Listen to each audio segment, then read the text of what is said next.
প্রিয় শিক্ষার্থী বন্ধুরা, তোমরা ইতিমধ্যে আমাদের চ্যানেলে ১ এবং ২ নম্বর কাজের উত্তর পেয়ে গিয়েছো। এবার আমরা তোমাদের সাথে তোমাদের ৩ নম্বর কাজ অর্থাৎ প্রতিবেদন লিখি এবং ৪ নম্বর কাজ ইসলামের বিধিবিধান দৈনন্দিন জীবনে অনুশীলন করি। এই বিষয়ক আমরা নমুনা উত্তর তোমাদের জন্য নিয়ে এসেছি। তো প্রতিবেদন লিখে এখানে কি বলা ছিল তোমাদের বিদ্যালয় বা এলাকার একটি ইতিবাচক উদ্যোগ চিহ্নিত করো। ইসলামের নির্দেশনা, বিধিবিধান ও রীতিনীতি ইত্যাদির আলোকে ইতিবাচক উদ্যোগটি স্বরূপ, উদ্যোগ গ্রহণের কারণ ও ফলাফল বিশ্লেষণ করে একটি প্রতিবেদন লিখো। তো বন্ধুরা, আমরা একটা নমুনা প্রতিবেদন লিখেছি যা তোমাদের সহায়ক হিসাবে কাজ করবে। আমরা এইভাবে কাজ নম্বর ৩ লিখে আমরা লিখব বিদ্যালয়ে একটি ইতিবাচক উদ্যোগ। এখানে দুইটা বিষয় ছিল, একটি ছিল এলাকায় আর একটি ছিল বিদ্যালয়ে। তো বিদ্যালয়ে একটি ইতিবাচক উদ্যোগ হচ্ছে দারিদ্রতা দূরীকরণে ইসলামী শিক্ষার ভূমিকা। এখানে আমরা উদ্যোগের স্বরূপ হিসাবে যেটি ব্যবহার করেছি, বিদ্যালয় একটি দরিদ্রমুক্ত সমাজ সংগঠন ক্লাব গঠন করে। এই ক্লাবের মাধ্যমে শিক্ষার্থীদেরকে দারিদ্র্যের কারণ, প্রভাব এবং সমাধান সম্পর্কে সচেতন করা হবে। পাশাপাশি ইসলামী শিক্ষার আলোকে দান, সহযোগিতা এবং সমাজ সেবা করার মনোভাব গড়ে তোলা হবে। এই উদ্যোগ গ্রহণের কারণ তোমাদের প্রশ্নে কিন্তু দেওয়াই ছিল যে এই উদ্যোগটি গ্রহণের কারণ, ঠিক আছে? তো কারণ ক্ষেত্রে আমরা যা লিখেছি তা হচ্ছে ইসলামী শিক্ষার আদর্শ। ইসলামী শিক্ষার আদর্শ, ইসলাম ধর্ম দান, সহযোগিতা এবং সমাজকে উৎসাহিত করে। এই উদ্যোগের মাধ্যমে শিক্ষার্থীদেরকে ইসলামী শিক্ষার আদর্শ অনুসরণ করার জন্য অনুপ্রাণিত করা হবে। এরপরের আমরা যা লিখেছি তা হচ্ছে সামাজিক দায়িত্ববোধ। শিক্ষার্থীদের মধ্যে সামাজিক দায়িত্ববোধ জাগিয়ে তোলা এবং সমাজের উন্নয়নে অংশগ্রহণ করার জন্য উৎসাহিত করা। এরপরে আমরা যা লিখেছি তা হচ্ছে দারিদ্র নিরসন। দারিদ্র একটি জাতীয় সমস্যা। শিক্ষার্থীদেরকে ছোটবেলা থেকে দারিদ্র নিরসনের জন্য সচেতন করা হলে ভবিষ্যতে তারা দেশের গুরুত্বপূর্ণ ভূমিকা রাখতে পারবে। শিক্ষার্থী বন্ধুরা, আমরা যে সকল উদ্যোগ বা কার্যক্রম গ্রহণ করতে পারি তার মধ্যে একটা হচ্ছে জনসচেতনতা সৃষ্টি। দারিদ্রতার কারণ, প্রভাব এবং সমস্যা সমাধান সম্পর্কে সেমিনার, বক্তৃতা এবং প্রদর্শনী আয়োজন করা হতে পারে। এরপর হচ্ছে দান কার্যক্রম। শিক্ষার্থীদের মধ্যে দানের মনোভাব গড়ে তোলা এবং দরিদ্রের জন্য তহবিল সংগ্রহ করা। এরপরে রয়েছে সমাজ সেবা। আমরা যে উদ্যোগগুলো গ্রহণ করতে পারি তার মধ্যে একটি হচ্ছে সমাজ সেবা। দরিদ্র পরিবারগুলোকে সহায়তা করা, তাদের বাড়ি পরিষ্কার করা, তাদের সঙ্গে সময় কাটানো ইত্যাদি। কর্মশালার মধ্যে আমরা যা লিখেছি তা হচ্ছে দারিদ্রের জন্য কর্মশালার আয়োজন করা, তাদেরকে নতুন দক্ষতা শিখিয়ে দেওয়া। এরপর লিখেছি প্রকল্প বাস্তবায়ন। ছোট ছোট প্রকল্প যেমন উদ্যান গঠন, পশুপালন ইত্যাদি শুরু করে দারিদ্রতার আয়ের উৎস বাড়ানো। অর্থাৎ শিক্ষার্থী বন্ধুরা, তোমরা দেখতে পারতেছো তোমাদের এখানে প্রশ্নের মধ্যে যে বিষয়গুলো চেয়েছিল সেগুলো আমরা উত্তরে ধারাবাহিকভাবে লিখে দিয়েছি। এরপরে ফলাফল বিশ্লেষণ, অর্থাৎ শিক্ষার্থীদের মধ্যে আমরা যে কাজগুলো করলাম আমাদের স্কুল থেকে, অর্থাৎ দারিদ্র দূরীকরণ ইসলামী শিক্ষার ভূমিকার ক্ষেত্রে আমরা যে উদ্যোগগুলো নিয়েছি, কারণগুলো নিয়েছি, সেগুলো যদি আমরা সমস্যার সমাধান করতে পারি তাহলে ফলাফল কি হতে পারে।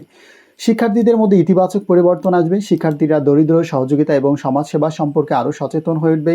সামাজিক দায়িত্ববোধ বৃদ্ধি পাবে, অর্থাৎ শিক্ষার্থীদের মধ্যে সামাজিক দায়িত্ববোধ বৃদ্ধি পাবে এবং তাদের সমাজের উন্নয়নে অংশগ্রহণ করতে উৎসাহিত করবে।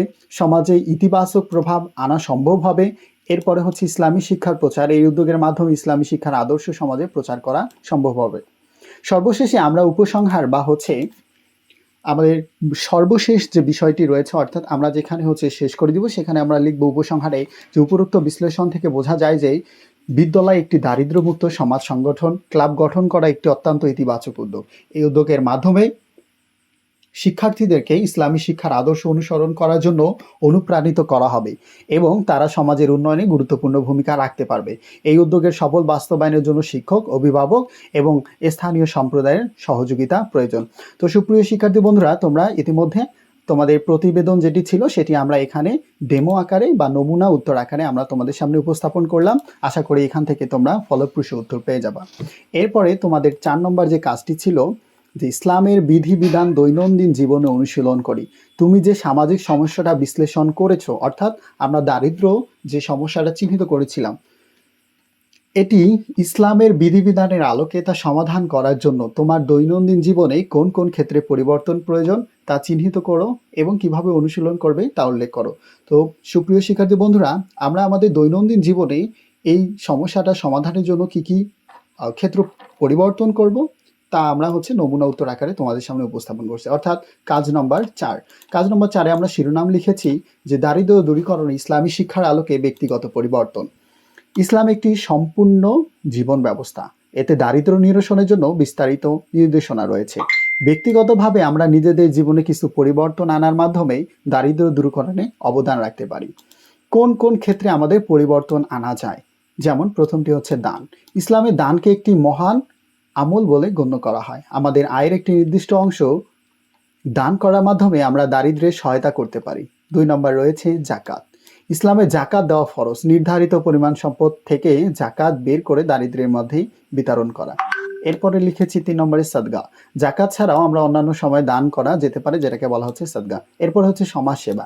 সমাজে দুঃখী মানুষের সাহায্য করার জন্য স্বেচ্ছাসেবক হিসাবে কাজ করা। এরপরে আমরা 5 নম্বরে যেটা লিখেছি সেটি হচ্ছে কর্মসংস্থান।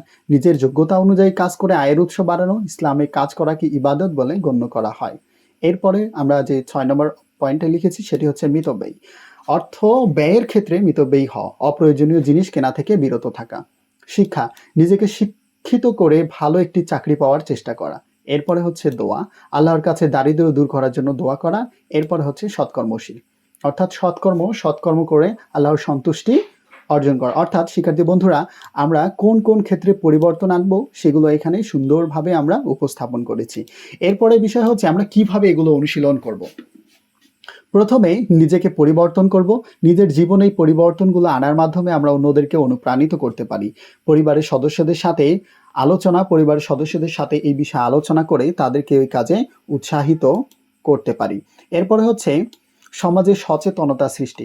সমাজের অন্যান্য মানুষকে দারিদ্র্য নিরসনে গুরুত্ব সম্পর্কে সচেতন করা। এরপরে আমরা যেটি লিখেছি সেটি হচ্ছে সরকারি উদ্যোগের অংশগ্রহণ। সরকারি যে কোনো দারিদ্র্য নিরসন কর্মসূচিতে স্বেচ্ছাসেবক হিসাবে অংশগ্রহণ করা। অর্থাৎ আমরা প্রথমে নিজেকে পরিবর্তন করব, পরিবারের সদস্যদের সাথে আলোচনা করব, সমাজের সচেতনতা সৃষ্টি করব। এরপরে সরকারি উদ্যোগে অংশগ্রহণ করার মাধ্যমে আমরা এই বিষয়গুলো অনুশীলন করতে পারি। উদাহরণ হিসাবে আমরা বলতে পারি যে প্রতি মাসের আয়ের একটি নির্দিষ্ট অংশ দান করা, স্থানীয় মসজিদ বা মাদ্রাসায় শিক্ষার্থীদের পড়াতে সাহায্য করা, দরিদ্র পরিবারের একটি শিশুর পড়াশোনার খরচ বহন করা এবং নিজের সম্পদের একটি খাদ্য বিতরণ কর্মসূচিতে পরিচালন করা। সুপ্রিয় শিক্ষার্থী বন্ধুরা, এই ছিল তোমাদের কাজ 3 এবং 4-এর নমুনা উত্তর। আশা করি তোমরা সকলেই উপকৃত হবা। যদি উপকৃত হয়ে থাকো তাহলে আমাদের সুজাইন একাডেমি চ্যানেলটিতে সাবস্ক্রাইব, লাইক, শেয়ার, কমেন্ট করে যাও। ইনশাআল্লাহ আগামীতে আরও সুন্দর সুন্দর ভিডিও তোমরা পেয়ে যাবা। তোমাদের এই কাজের উত্তরের ক্ষেত্রে 1, 2, 3, 4 কাজে আমি ছিলাম তোমাদের সকলের স্যার সিজু স্যার, সহকারী শিক্ষক। ইনশাআল্লাহ আবারও নতুন কোনো ভিডিওতে তোমাদের সাথে দেখা হবে। সেই পর্যন্ত সবাই ভালো থাকো, সুস্থ থাকো এবং অবশ্যই আমাদের সুজাইন একাডেমি চ্যানেলটি সাবস্ক্রাইব করে রাখো।